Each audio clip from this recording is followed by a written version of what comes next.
Hello and welcome to this video on how to write a position paper.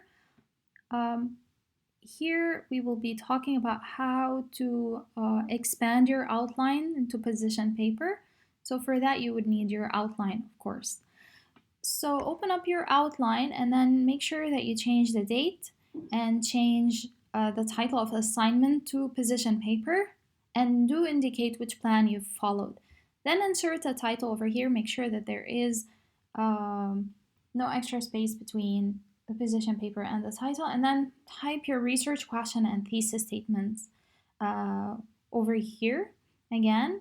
And then for the sake of clarification, this has to be in black and then in bold, not in blue, but I kept it in this color, grayish blue, just to for it to grab your attention. Then begin with the introduction, but for the introduction you don't have to have a header, so you can delete the word introduction. And then of course you have to begin with an attention getter, and then not just leave the attention getter hanging, but link it to your whatever you're talking about, and then whatever you're talking about has to be defined. For the frame, do not say that the frame of this paper is, for example, economic.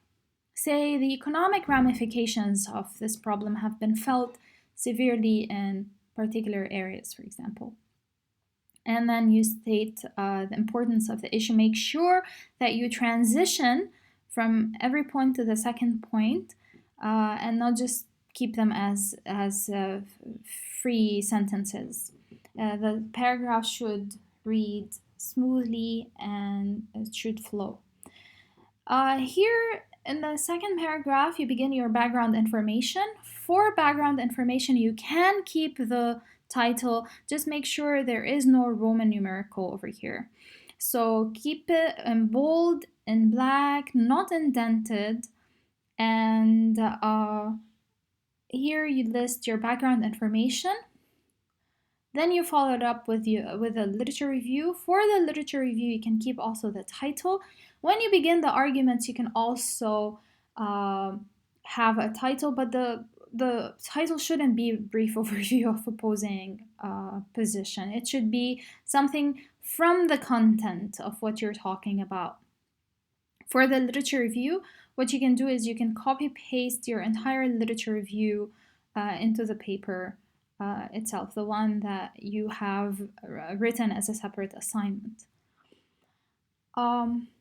So make sure that when you state, for example, the argument, that you are transitioning. So when at the end of the literature review, you have to somehow transition to the counter argument, and then from the counter argument to the arguments themselves.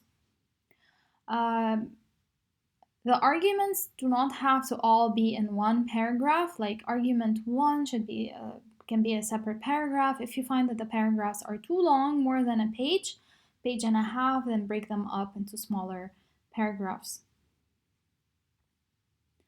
For the qualifications and assessment, here you indicate what difficulties that you faced conducting the research, what were the limitations, be it time related or availability of sources or interviews or data, etc., etc. And then, of course, you move to the conclusion. I have included on Moodle some links to videos that talk about how you write a conclusion, how you write an introduction, and a couple of samples as well. Please use these in order to write solid introductions and conclusions, and work on them separately and then insert them into your paper. That's it. I will be seeing you in another video at a different time. Have a good one.